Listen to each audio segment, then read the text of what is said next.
اس تعلق کو بحال کرنے کا مہینہ. وہ جو ہم کٹ آف ہو گئے تھے، رابطہ ٹوٹ گیا تھا، اس رابطے کو بحال کرنے کا مہینہ. وہ جو ہم آوارہ پھر رہے تھے، صبح شام کی ایک روٹین میں اتنے پھنسے ہوئے تھے کہ موقع ہی نہیں ملتا تھا کہ اللہ تعالیٰ کے قریب ہو جائیں.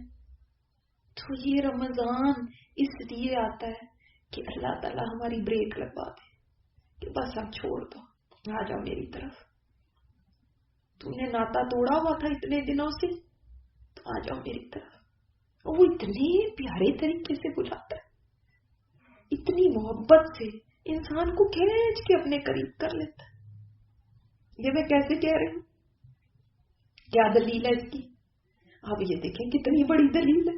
ہر نیکی کا اجر اتنا بڑھا دیتا ہے کہ آ جائے میرے بندے. پھر انسان کو شوق پیدا ہوتا ہے نا، روزہ رکھو گے تو میں اتنا اجر دوں گا کہ تم تصور ہی نہیں کر سکتے، اس کی گنتی نہیں کر سکتے تم.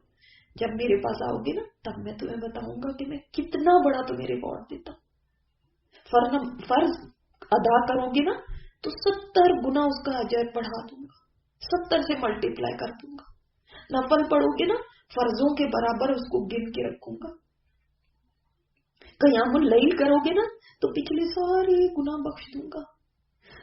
روزہ رکھو گے نا پچھلی ساری خطائیں معاف کر دوں گا. اور اس میں ایک رات صرف تم عبادت کر لو گے، ایک ایسی رات ہوگی جس میں عبادت کر دو گے، 83 ایئرز کی عبادت کے ثواب سے زیادہ ثواب دے دوں گا. اس کی ہر رات میں جہنم سے لوگوں کو آزاد کر دوں گا. افطار کے وقت جو مانگو گے میں تمہیں دوں گا. یہ سب کیا ہے؟ سمجھ نہیں آتی آپ کو؟ یہ بلانے کے طریقے، یہ اس کی شفقت ہے، یہ اس کی محبت ہے، یہ ہے اس کا بندوں پر رحمان اور رحیم ہونا، یہ ہے اس کا الشکور ہونا، قدردان ہونا، یہ ہے اس کا چاہنا کہ میرے سارے ہی بندے اپنی بخشش پائیں. دیکھو ہمارا تو اتنا مزاج ہے کہ ہم بات نہیں کرتے جو ہم سے منہ موڑے، اور اللہ تعالیٰ جو غنی ہے اور ہم ہیں فقیر. اللہ غنی ہے، اس کو ہماری ضرورت نہیں. اس کے بلانے کے ڈھنگ کیسے ہیں؟ ورنہ دفع کرو ایسے بندوں کو جو غفلتوں پہ پڑے ہوئے، جانے دو ان کو. جو گناہوں میں پڑے ہوئے، سارا سال تو ادھر آئے نہیں، اب کیا لینے آتے ہو؟ ہم تو ایسے کہے نا کسی کو، ہم تو ایسے تانے دیتے ہیں، ہاں اب یاد آ گئی تجھے، اب آ گیا تو، اب ضرورت پڑی تو آ گیا. میرا رب کتنا رحیم ہے، کتنا وہ غفور ہے. وہ پھر واقعی دل سے نکلتا ہے کہ اللہ تو تعریف کے قابل ہے، اللہ تو واقعی تعریف کے قابل ہے. ہم تیری تعریف نہیں کر سکتے جیسی تیری تعریف کرنی چاہیے. ہم نے تیری قدر نہیں پہچانی اللہ جیسی تیری قدر کرنی چاہیے. کہ تو واقعی رحمان الرحیم ہے، ارحم الراحمین ہے، تمام رحم کرنے والوں میں سب سے زیادہ رحم کرنے والا. اور تو الودود ہے، محبت کرنے والا. اللہ واقعی تو اکبر ہے، اللہ واقعی تیری شان بلند ہے. ہمارے جیسے تھوڑے دل لوگ کہاں لوگوں کی ایک ایک چیز پکڑ کے بیٹھ جاتے ہیں. اللہ تم نے تو کہہ دیا میں سارے پچھلے گناہ بخش دوں گا. تو کتنا بے نیاز ہے اللہ، تو کتنا بے نیاز ہے. تو ہمیں پکڑنا چاہے تجھے کون روک سکتا ہے؟ کسی نے اللہ کو روکنا ہے؟ کوئی اللہ کو کہہ سکتا ہے کیوں پکڑا اس کو؟ تو کتنا مہربان ہے اللہ. تو اس کی مہربانیوں کی حد ہی نہیں ہے. اس کی مہربانیوں کے یہ طریقے ہیں. جیسے اس مہینے کو کہہ سکتے ہیں آپ کہ یہی وہ مہینہ ہے جو اللہ کی رحمتوں کا مہینہ ہے، یہی وہ مہینہ ہے جو اللہ سے قربتوں کا مہینہ ہے.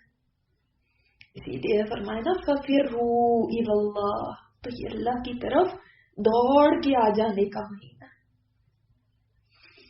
آپ صلی اللہ علیہ وسلم نے فرمایا، طبرانی کی حدیث ہے، رمضان کا مہینہ آ گیا جو بڑی برکتوں والا ہے، اللہ تعالیٰ اس میں تمہاری طرف متوجہ ہوتا ہے، اپنی رحمت نازل فرماتا ہے، تمہارے نفسوں کو دیکھتا ہے اور ملائکہ پر فخر کرتا ہے.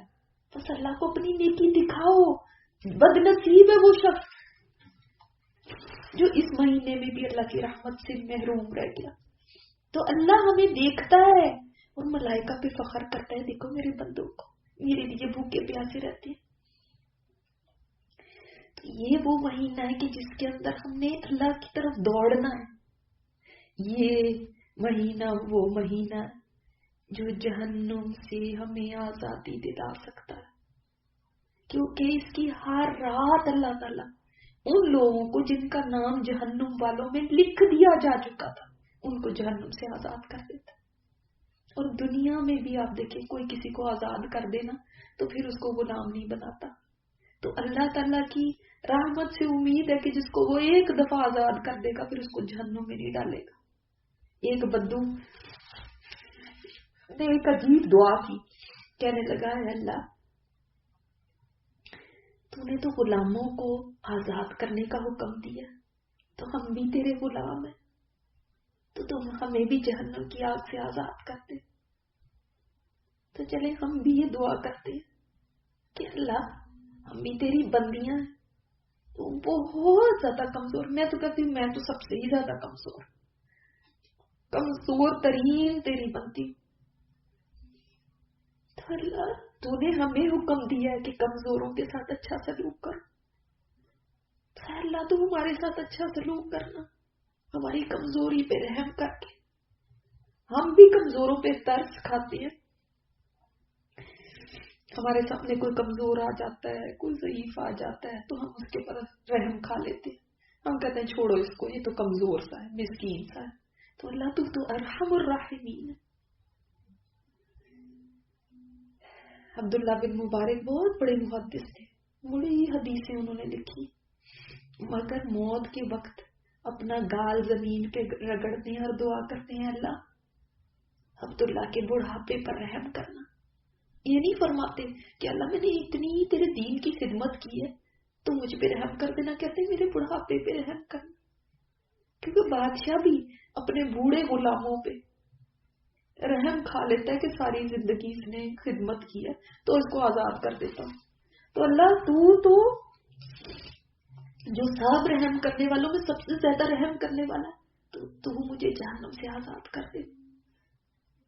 پتہ ہے جو لوگ لا الہ الا اللہ پڑھنے والے ہیں نا، کلمہ شہادت پڑھنے والے دل سے اخلاص کے ساتھ، قیامت کے دن ان لوگوں کے 3 قسم کے انجام ہو سکتے ہیں. ایک انجام یہ ہو سکتا ہے کہ بغیر حساب کتاب کے اور بغیر کسی عذاب میں ڈالے ہوئے ان کو جنت میں داخل کر دیا جائے، اور 70,000 ایسے لوگ ہوں گے جو بغیر حساب کتاب کے جنت میں اسٹریٹ چلے جائیں، کوئی حساب کتاب نہیں ان کا، کوئی پوچھ پڑتال نہیں ان کی. دوسری قسم کے ایسے مسلمان ہوں گے جن سے حساب کتاب لیا جائے گا، عذاب میں تو نہیں ڈالا جائے گا، سزا تو نہیں ان کو ہوگی، اگر حساب کتاب ہوگا اس کے بعد وہ جنت میں داخل ہوں گے. آپ چھوٹے سے حساب کتاب کو امیجن کریں، چھوٹے سے، یہ کوئی کمپیریزن نہیں ہے مگر میں آپ کو جسٹ ایک بتانے کے لیے، سمجھانے کے لیے. آپ ایئرپورٹ پہ اترتے ہیں اور وہ آپ کو ایک سائڈ پہ دے جائیں اور پھر جو انویسٹیگیشن کریں، فون کھولیں، یہ کریں، آپ کی کب کی فلائٹ آئی ہوئی، صبح سے شام ہو گئی، 8-9 گھنٹے ہو گئے، وہ وہاں پہ بٹھا کے چھوڑیں، اس کے بعد پھر آپ کو جانے دیں. نکل تو آپ گئے لیکن آپ بتائیں کہ وہ وقت کیسا ہوتا ہے. باہر والوں کی حالت الگ خراب ہوتی ہے اور جو تو بیٹھا ہوتا ہے اس کی تو حالت یہ ہوتی ہے کہ کاٹو تو لہو نہیں، اتنی بری حالت ہوتی ہے. تو یہ حساب کتاب بھی آسان نہیں ہے مگر پھر بھی بچت ہو گئی کہ جنت میں چلے گئے. چلو تیسری قسم کے وہ لوگ ہیں جن کا حساب کتاب بھی ہے، پھر اس کے بعد ان کو جہنم میں سزا بھی ملے گی، پھر اس کے بعد وہ کہیں جنت میں داخل ہوں گے، تو داخل تو وہ بھی ہو جائیں گے جنت میں آخر کار، لیکن ان کا راستہ بڑا ہی مشکل ہوگا. یہ جہنم سے گزر کے جنت میں جانا بڑا مشکل ہے. تو یہ مہینہ وہ ہے کہ جہنم سے خلاصی مل سکتی ہے. سب سے بڑی جو مصیبت ہے اس سے جان چھوٹ سکتی ہے. ہم تو چھوٹی چھوٹی دنیا کی پریشانیوں کے اوپر کتنی دعائیں کرتے ہیں، اللہ یہ نہ ہو جائے، اللہ فلانے کے ساتھ صحیح ہو جائے، اس کو صحت مل جائے، اس کی روزگار لگ جائے، اس کو اولاد نیک مل جائے، اس کا رشتہ ہو جائے. یہ چھوٹی چھوٹی پریشانیاں ہیں نا، حالانکہ ہمیں یہ بھی بہت بڑی لگتی ہیں، ہم ان کے اوپر بڑے پریشان ہوتے ہیں. تو وہ جو بہت بڑی پریشانی، بہت بڑی مصیبت ہے جس سے پیغمبروں نے بھی پناہ مانگی ہے، کتنی بڑی مصیبت ہوگی، جس سے اللہ تعالیٰ نے قرآن پاک میں سکھایا کہ اس سے نجات کی دعائیں کرو، وقنا عذاب النار کہو. تو وہ کتنی بڑی مصیبت ہوگی. یہ وہ مہینہ ہے جس میں ہم اس سے چھٹی حاصل کر سکتے ہیں. یہ وہ مہینہ ہے جس میں ہم اس آگ سے اپنے آپ کو بچانے کا انتظام کر سکتے ہیں. تو یہ تو بہت بڑی ہمارے لیے سعادت ہے کہ ہمیں ایسی اپرچونٹی مل جائے. یہ ہماری ہمیشہ کا وہ جو غم اور مصیبت اور بڑی پریشانی ہے اس سے ہی ہماری نجات ہو جائے. لہٰذا اس مہینے کو تو بڑا خوشی کا مہینہ ہونا چاہیے ہمارے لیے کہ شکر ہے یہ مہینہ آ رہا ہے، شکر ہے اس مہینے کے اندر میں کتنا کچھ پا سکتی ہوں، جہنم سے میری نجات ہو سکتی ہے، میری بخشش ہو سکتی ہے. اور بخشش سے میرے دنیا کے کام نہیں صرف سنوریں گے، میری آخرت بھی سنور سکتی ہے. میں اللہ تعالیٰ کے قریب ہو سکتی ہوں، مجھے سلامتی مل سکتی ہے.